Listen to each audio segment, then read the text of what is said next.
alkışlar karşılayın. Грузия şanlı kültüra hizmetçisi Людмила Тухан.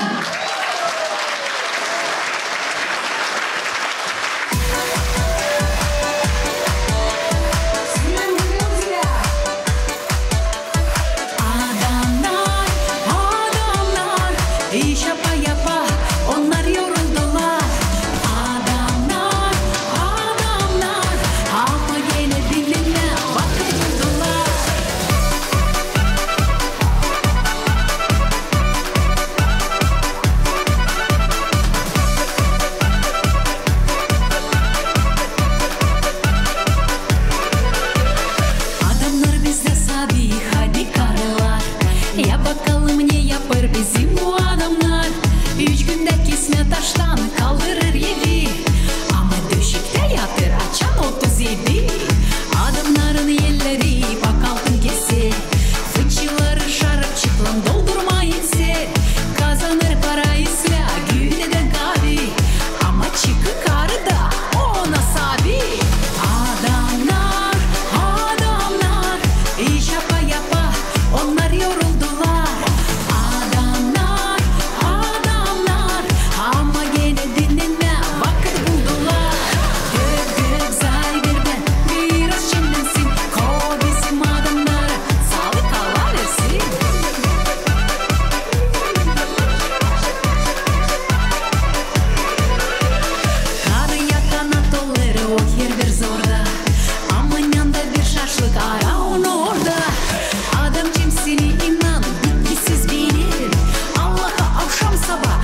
Şükür ederim.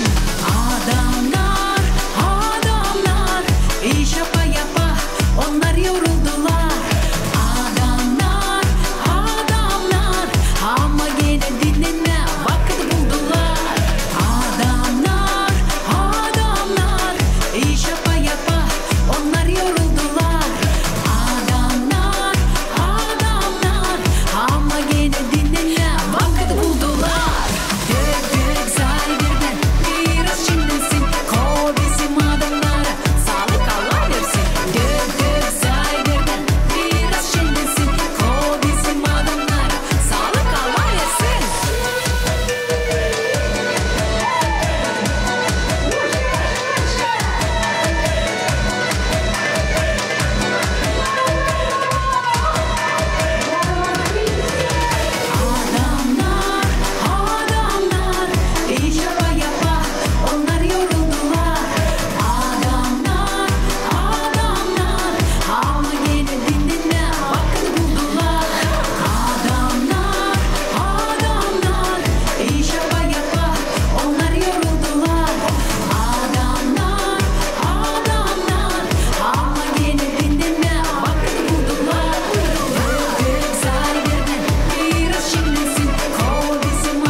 Sağlık Allah versin.